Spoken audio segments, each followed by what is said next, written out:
अब हम oil seeds की बात करते हैं। Page number 215। ऑयल सीड्स के अंदर चीज़ें आ जाती हैं जैसे सरसों, ऐसे सीड्स जिनसे ऑयल निकाला जाता है। सनफ्लावर सीड्स, सरसों के सीड्स, ग्राउंड नट्स, सीसम, कैस्टर ऑयल, अलसी, लिनसीड, ये सारी ऑयल सीड्स आ जाते हैं। और ऑयल सीड्स का प्रोडक्शन बढ़ाने के लिए जो रिवोल्यूशन हुआ है या फिर इनका प्रोडक्शन बढ़ाने के लिए जो भी चीज़ें हम करते हैं वो आती हैं येलो रिवोल्यूशन के अंदर। अगर इंडिया के अंदर देखा जाए कि सारे ऑयल प्रोडक्शन को मिला के कि कौन सा स्टेट है जो कि हाईएस्ट ऑयल सीड प्रोडक्शन करता है, तो है राजस्थान। राजस्थान के बाद में आता है मध्य प्रदेश। सभी हर अलग अलग तरीके के ऑयल सीड्स अगर मिला दिए जाएँ तो मस्टर्ड के अंदर, सरसों के अंदर भी सबसे नंबर 1 पर है राजस्थान। दूसरा है पीनट। पीनट यानी ग्राउंडनट या फिर मूंगफली। पीनट सबसे ज़्यादा उगाता है गुजरात। गुजरात के बाद में राजस्थान, फिर तमिलनाडु। पीनट्स या फिर ग्राउंड नट्स एक ही बात होती है।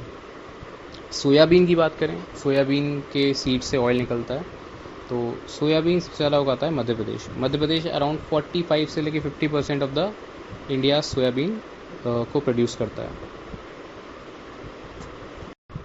अब क्वेश्चंस देख लेते हैं। पहला वाला, विच of the following is an oil seed crop. इनमें से कौन सी ऑयल सीड क्रॉप है? तो सनफ्लावर, क्योंकि सनफ्लावर से ऑयल निकाला जाता है। दूसरा, येलो रिवोल्यूशन किससे रिलेटेड है? तो येलो रिवोल्यूशन रिलेटेड है प्रोडक्शन ऑफ ऑयल सीड्स से। तीसरा, सेम येलो रिवोल्यूशन। चौथा, सेम फिर से येलो रिवोल्यूशन। फिर फिफ्थ वाला कह रहा है vote which is the most suitable crop for the dry land farming. Dry land farming का मतलब ये होता है ऐसा एरिया जहाँ पे बहुत ज़्यादा बारिश नहीं पड़ती है, और अगर वहाँ पे फार्मिंग करनी है तो आपके लिए कौन सी क्रॉप सूटेबल है? शुगर केन नहीं, ज़्यादा एक तरीके से रिक्वायरमेंट है उसकी पानी की। जूट इसकी तो बहुत ज़्यादा है। बीट इसकी भी है, ठीक ठाक है, अराउंड 75 सेंटीमीटर। ग्राउंडनट 50 सेंटीमीटर से कम में भी उग सकती है, तो groundnut is better for dry land farming. 6 वाला क्वेश्चन कि पैगिंग एक यूज़फुल फिनोमिना है। पैगिंग एक यूज़फुल फिनोमिना है किसके लिए? ग्राउंडनट फार्मिंग के लिए। उसके बाद में आ जाते हैं कि which of the following states is the leading producer of soybean. इनमें से कौन सी स्टेट है जो कि लीडिंग प्रोड्यूसर है सोयाबीन की? तो मध्य प्रदेश, यू नो इट। 2022-23 के अनुसार महाराष्ट्र, मध्य प्रदेश, राजस्थान। उसके बाद में अभी अगर देखें तो 23-24 के अनुसार था मध्य प्रदेश। तो इसके अंदर ना कन्फ्यूजन रहता है, कभी कभी एमपी ज़्यादा होता है, कभी कभी मध्य प्रदेश, कभी कभी महाराष्ट्र ज़्यादा हो जाता है। तो डिपेंड करेगा कि ऑप्शंस में क्या आ रहा है। दोनों ऑप्शंस में आ रहे हैं तो हमको मध्य प्रदेश टिक करना है। देखो, कोई भी कर देना, लेकिन मध्य प्रदेश या महाराष्ट्र में से ही करना। अगर ये दोनों ऑप्शन में नहीं है तो तुमको ऑलरेडी पता है कि कौन सा होने वाला है, कौन सा नहीं होने वाला है। अब कह रहा है कि which of the following is the leading soybean producer state? Maharashtra, Madhya Pradesh, Uttar Pradesh, Gujarat. तो Madhya Pradesh. Largest area under cultivation किसका है? तो largest area under cultivation Madhya Pradesh का ही है सोयाबीन के लिए। 11 वाला छोड़ दो। 12 वाला, the largest producer of oil seeds in India. सारे ऑयल सीड्स को अगर मिला दिया जाए तो लार्जेस्ट प्रोड्यूसर कौन है? लार्जेस्ट प्रोड्यूसर है हमारा राजस्थान। उसके बाद में 13 वाला, largest producer of the groundnut in India. Groundnut in India है Gujarat. G for groundnut, G for Gujarat, याद रखना। अब ग्राउंडनट की पर हेक्टेयर ईल्ड सबसे ज़्यादा कहाँ है, मतलब प्रोडक्टिविटी सबसे ज़्यादा कौन से राज्य में? तो सबसे ज़्यादा प्रोडक्टिविटी है पंजाब के अंदर। देखो पंजाब के अंदर किस किस चीज़ की प्रोडक्टिविटी आ गई।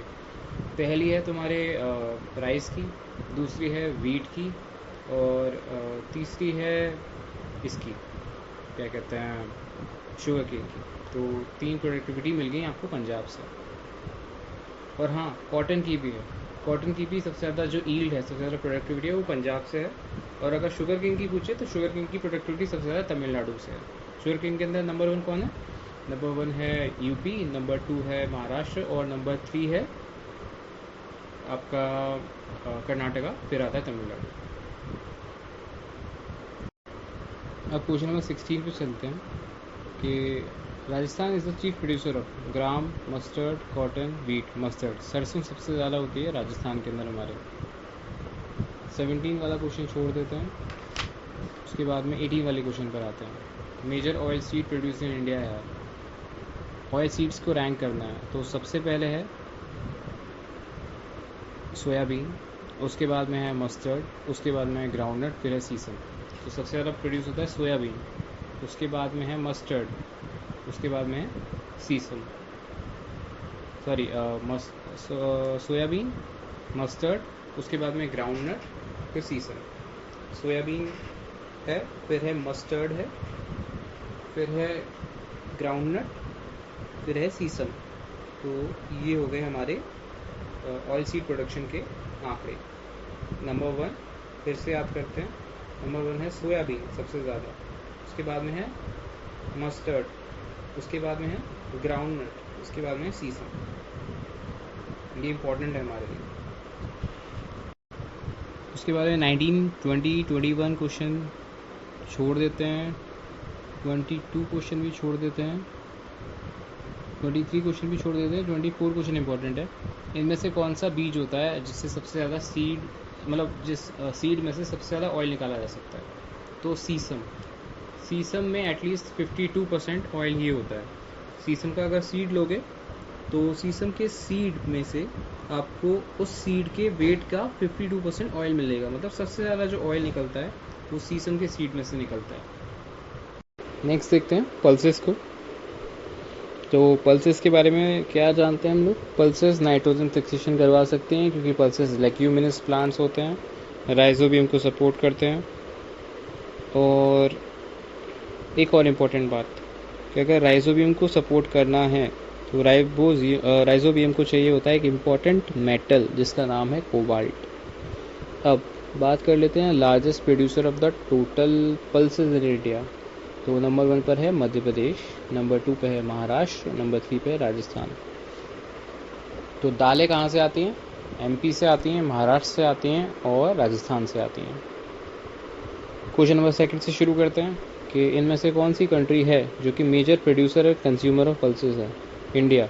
हम बनाते भी हैं, मतलब हम प्रोड्यूस भी करते हैं और हम कंज्यूमर भी हैं सबसे बड़े। मतलब इतने बड़े कंज्यूमर हैं कि हमको बाहर से इंपोर्ट करनी पड़ती हैं। दूसरों की भी दाल खा जाते हैं, अपनी तो खा ही जाते हैं। मतलब हम एक्सपोर्ट नहीं करते दाल, हमारे लायक दाल हमारे घर में बन ही नहीं पाती, हमको इंपोर्ट करना पड़ता है। थर्ड वाला कह रहा है इनमें से कौन सा प्रोडक्ट है जो कि हम एक्सपोर्ट नहीं करते? Wheat, rice, sugar, pulses. Pulses हम एक्सपोर्ट नहीं करते, इवन शॉर्टेज हो जाते हैं हमारे में, हम इंपोर्ट करते हैं। फोर्थ वाला क्वेश्चन कह रहा है assertion India has a shortage of pulses but not of protein. India में पल्सेस की शॉर्टेज है, प्रोटीन की शॉर्टेज नहीं है। हाँ करेक्ट है। रीज़न कह रहा है क्योंकि डिमांड ही इतनी ज़्यादा होती है पल्सेस की कि हमारे में शॉर्टेज हो जाती है। बिल्कुल करेक्ट, यही रीज़न है। फिफ्थ वाला कह रहा है largest pulses producing state in India कौन सा है? मध्य प्रदेश है। कौन सी क्रॉप है? सिक्स वाला कह रहा है कि जो कि नाइट्रोजन को फिक्स कर सकती है एयर से? लेग्यूम्स या फिर पल्सेस या फिर सोयाबीन, ये सब। क्वेश्चन नंबर 7 कह रहा है कौन सा न्यूट्रिएंट है जो कि चाहिए हमको जिससे लेग्यूम्स उग सकती हैं? तो कोबाल्ट। कोबाल्ट याद रखना, cobalt is very important for pulses. 8 वाला छोड़ दो, 9 वाला छोड़ दो, 10 वाला। बैलेंस फर्टिलाइजर रेशियो कौन सा होता है? नाइट्रोजन, फॉस्फोरस और पोटेशियम, NPK कितनी कितनी मात्रा में डालना चाहिए? 1:2:2। 1 नाइट्रोजन, 2 फॉस्फोरस, 2 ही पोटेशियम। NPK 1:2:2, 122। 11 वाला छोड़ दो, 12 वाला छोड़ दो, 13 वाला छोड़ दो, 14, 15, 16, 17 ये छोड़ दो। अब सिल्क देखते हैं। सिल्क है पेज नंबर 221 पे। सिल्क किससे बनती है? सिल्क वर्म से बनती है।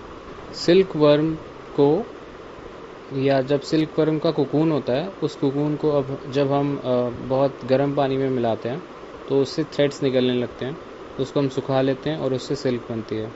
इंडिया सेकंड लार्जेस्ट प्रोड्यूसर है सिल्क का, पहला प्रोड्यूसर है चाइना।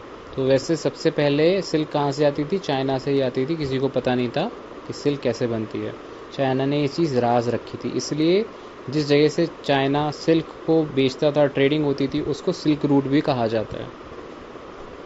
अब अलग अलग तरीके की सिल्क बनती है, mulberry silk, tasar silk, muga silk, eri silk, जो इंडिया में होती हैं। कोकून से बनती है, याद रखना, cocoon of silkworm. Silkworm जो होता है, सिल्क का जो कीड़ा होता है, इसकी लाइफ साइकिल होती है, अंडे से निकलता है, एग से निकलता है, कैटरपिलर बनता है, कैटरपिलर के बाद पे प्यूपा बनता है, प्यूपा से मॉथ बनता है। तो जब लार्वा होता है वो और कोकून के अंदर चला जाता है, कोकून एक कवरिंग होती है उसकी, और उसी कवरिंग के सहित हम कोकून सहित उसको निकाल लेते हैं और फिर गर्म पानी में, उबले हुए पानी में जब हम उसे डालते हैं तो रेशे बन जाते हैं, उसी को सिल्क बोलते हैं। अगर इंडिया की बात करें तो इंडिया में नंबर 1 स्टेट है कर्नाटका, उसके बाद में है आंध्र। मलबेरी सिल्क कर्नाटका से आती है, उसके बाद में आंध्र प्रदेश बनाता है सिल्क को। आसाम के अंदर है मूगा सिल्क, मूगा सिल्क है Assam, MUGA, Muga silk. Eri silk ये भी आसाम से आती है। तासर सिल्क झारखंड से आती है, झारखंड है तासर सिल्क। मूगा एंड इरी है असम, और मलबेरी है कर्नाटका एंड आंध्र प्रदेश। इतना याद रखना है। नंबर 1 है कर्नाटका, नंबर 2 है आंध्रा। उसके बाद में बाकी सारे स्टेट्स आएंगे। अब क्वेश्चंस देखते हैं। क्वेश्चन नंबर 1 कह रहा है वो स्टेट कौन सी है जो कि सबसे लार्जेस्ट सिल्क प्रोड्यूस करती है, तो वो है कर्नाटका। फिर कह रहा है 3/4 इंडियन रॉ सिल्क कहाँ से बनती है, आंध्रा एंड कर्नाटका से। तीसरा, मलबेरी सिल्क प्रोडक्शन सबसे ज़्यादा कहाँ से होता है, कर्नाटका से। अब मैच द फॉलोइंग के लिए कह रहा है कि करेक्टली मैच कौन से, इरी आसाम, बिल्कुल करेक्ट। मूगा भी आसाम में है, मलबेरी कर्नाटका में, तासर झारखंड में है, तो option A. Karnataka is the largest producer of the raw silk in India, बिल्कुल। Andhra Pradesh is the largest producer of mulberry silk in India, बिल्कुल करेक्ट। मूगा सिल्क कहाँ की वैरायटी है, आसाम की वैरायटी है। इरी सिल्क कहाँ की है, आसाम की है। तासर सिल्क कहाँ की है, झारखंड की है, जो किसी टाइम पे बिहार में हुआ करता था। तो 7th वाले क्वेश्चन का आंसर बिहार इसलिए है क्योंकि झारखंड उस टाइम अलग नहीं हुआ था। फिर largest producer of silk textile कौन सा है भारत में। सिल्क बनाना अलग बात है, सिल्क टेक्सटाइल बनाना अलग बात है। तो टेक्सटाइल भी कर्नाटका ही बनाता है सबसे ज़्यादा, तो याद रखना। तो यहाँ पे हमने सिल्क को ख़त्म कर लिया। अब हम प्लांटेशन क्रॉप्स देखते हैं, इसमें कॉफ़ी एंड टी आ जाएंगे। इंडिया में सबसे पहले कॉफ़ी बनाई गई थी चिक्कमंगलुरु डिस्ट्रिक्ट ऑफ कर्नाटका में। कॉफ़ी की भी 2 वैरायटी इंडिया में उगाई जाती हैं, एक है अराबिका, एक है रोबस्टा। दुनिया में इंडिया का प्रोडक्शन है सिर्फ मात्र 3.4%, यानी पूरी दुनिया में अगर 100 ग्राम कॉफ़ी बन रही है तो सिर्फ 3 ग्राम कॉफ़ी इंडिया बनाता है। कॉफ़ी को किस तरीके की क्लाइमेटिक कंडीशन की ज़रूरत होती है, 15 से 18 डिग्री टेम्परेचर चाहिए होता है, उससे ज़्यादा नहीं चाहिए होता। और रेनफॉल अच्छी चाहिए होती है, 150 से लेकर 250 सेंटीमीटर की रेनफॉल। सॉइल कौन सी, लोमी सॉइल। तो कर्नाटका में ये सारी मतलब चीज़ें हैं। बाबा बूदान हिल्स के आसपास, जहाँ पे वेस्टर्न घाट से जहाँ अच्छी खासी बारिश हो जाती है, तो वहाँ पे सॉइल भी प्रॉपर है, लोमी सॉइल है, जहाँ पे हम कॉफ़ी उगा सकते हैं। तो कर्नाटका हाईएस्ट कॉफ़ी प्रोड्यूसर है, जैसे कर्नाटका हाईएस्ट सिल्क प्रोड्यूसर है। कर्नाटका के बाद में आ जाता है नंबर किसका, केरला का। केरला के बाद में तमिलनाडु का। याद रखना, कर्नाटका, केरला, तमिलनाडु, कर्नाटका, केरला, तमिलनाडु। अब ये हो सकता है ये पूछा जाए कि नेशनल हॉर्टिकल्चर बोर्ड कब बनाया गया था। तो नेशनल हॉर्टिकल्चर बोर्ड कब बनाया था, 84 में बनाया गया था, 1984 के अंदर। कौन सी इंडियन स्टेट है जो कि लार्जेस्ट प्रोड्यूसर है कॉफ़ी की, क्वेश्चन नंबर 3 पर हूँ मैं, तो कर्नाटका है। 4th पे लार्जेस्ट कॉफ़ी प्रोड्यूसिंग एरिया किस स्टेट के अंदर है, कर्नाटका के अंदर है। 5th वाला भी कर्नाटका है।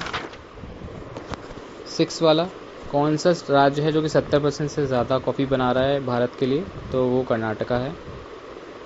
7वां वाला भी कि कौन सा स्टेट है जहाँ पे सबसे ज़्यादा एरिया है कॉफ़ी कल्टीवेशन के अंदर, वो भी कर्नाटका है। कर्नाटका के अंदर चिक्कमंगलुरु जगह है, वहाँ पे, ये याद रखना। कौन कौन से एरिया जो कि कर्नाटका में नहीं है कॉफ़ी ग्रोइंग, चिकमंगलूर है, कुर्ग भी कर्नाटका में ही है, बाबा बूदान हिल्स वो भी वहीं है, पुलने, तो पुलने तमिलनाडु में है। या पालनी हिल्स जिसे बोलते हैं, पलनी हिल्स, ये वही है। तो यहाँ पे हो गया हमारा कॉफ़ी। अब हम देखते हैं टी एंड रबर प्रोडक्शन को। कोई अगर पूछे कि टी का प्रोडक्शन कहाँ सबसे पहले शुरू हुआ था, तो सबसे पहले साउथ चाइना में शुरू हुआ था। चाइना से ही चाय आई है। चाइना में एक प्रोविंस है यूनान, यूनान प्लेट्यू है चाइना का।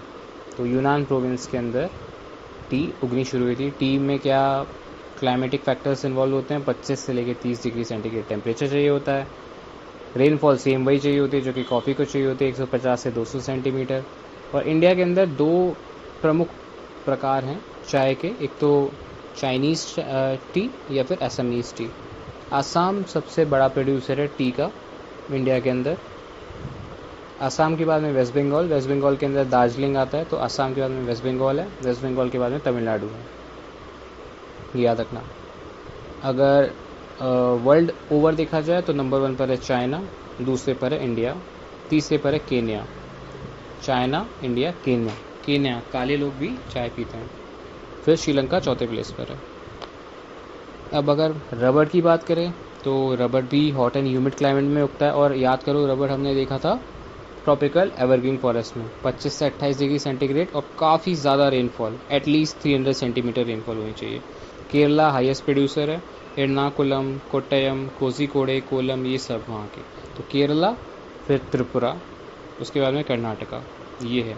और अगर दुनिया भर में देखा जाए तो थाईलैंड नंबर 1 पर है। इंडिया कौन से नंबर पर है? चौथे नंबर पर है रबर प्रोडक्शन के अंदर, 4th नंबर पर। अब इसके क्वेश्चंस देख लेते हैं।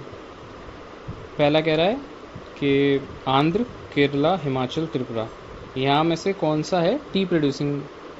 तो केरला के अंदर भी थोड़ी बहुत चाय उगती है, हमने देखा था, आसाम, वेस्ट बंगाल, तमिलनाडु, केरला। आंध्र और हिमाचल, हिमाचल के अंदर भी थोड़ी थोड़ी उगती है। एंड उसके बाद में कह रहा है आंध्र प्रदेश। तो आंध्र प्रदेश ऐसा राज्य है जहाँ पे टी नहीं उगती है। तो ओनली 3। ये थोड़ा टफ क्वेश्चन है, आईएएस का क्वेश्चन है, तो छोड़ देते हैं। सेकंड कह रहा है इंडिया सबसे ज़्यादा प्रोड्यूस करता है और कंज्यूम क्या करता है? Rice, T, oil seed, pulses. देखो तो बहुत ज़्यादा खतरनाक क्वेश्चन है, क्योंकि इंडिया सबसे ज़्यादा क्या प्रोड्यूस करता है? इनमें से नंबर 1 पे तो कोई भी चीज़ प्रोड्यूस नहीं कर रहा। राइस में सेकेंड नंबर पर है, टी में भी सेकेंड नंबर पर है, ऑयल सीड्स के अंदर हम लोग बहुत ही पीछे हैं, पल्सेस के अंदर भी बहुत पीछे हैं। अगर हम पूछें कि इंडिया टॉप प्रोड्यूसर किसका है, तो चाय के अंदर टॉप प्रोड्यूसर नहीं है हम लोग सेकेंड नंबर पर हैं, पहले भी चाइना आता है। चौथा कह रहा है इनमें से कौन सा क्रॉप है जिससे हमको बहुत ज़्यादा मुनाफा होता है, फॉरेन एक्सचेंज मिलता है, तो जब हम चाय को एक्सपोर्ट करते हैं। कौन सा स्टेट है जो कि लार्जेस्ट प्रोड्यूसर है टी का इंडिया में? आसाम है। इंडिया अपनी ज़रूरत से ज़्यादा किस चीज़ को प्रोड्यूस करता है? पेट्रोलियम केमिकल को, पेट्रोल को, फूड ग्रेन को, या टी को? तो टी को अपनी ज़रूरत से बहुत ज़्यादा, तो हम एक्सपोर्ट भी करते हैं इसे। असर्शन कह रहा है इंडिया एक बहुत प्रमुख टी एक्सपोर्टर कंट्री है। हाँ बिल्कुल है। डोमेस्टिक कंजप्शन काफ़ी पुअर है। नहीं, ऐसा नहीं है, डोमेस्टिक कंजप्शन काफ़ी ज़्यादा है, उसके बाद में भी प्रोडक्शन इतनी ज़्यादा हाई है कि हम एक्सपोर्ट कर सकते हैं उसे। उसके बाद में कह रहा है 200 सेंटीमीटर से ज़्यादा रेनफॉल और स्लोपिंग हिल्स, यानी एक जेंटल स्लोप वाली हिल्स चाहिए होती हैं। किसके लिए? टी के लिए। ग्रीन गोल्ड बोलते हैं टी को, वाइट गोल्ड बोलते हैं शुगर को। उसके बाद में फिर बराक वैली पूछ रहा है। बराक वैली कहाँ पर है?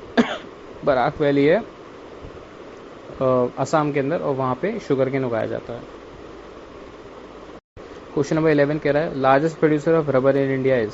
सबसे ज़्यादा प्रोड्यूसर कौन सा है रबर का इंडिया में? तो वो है केरला।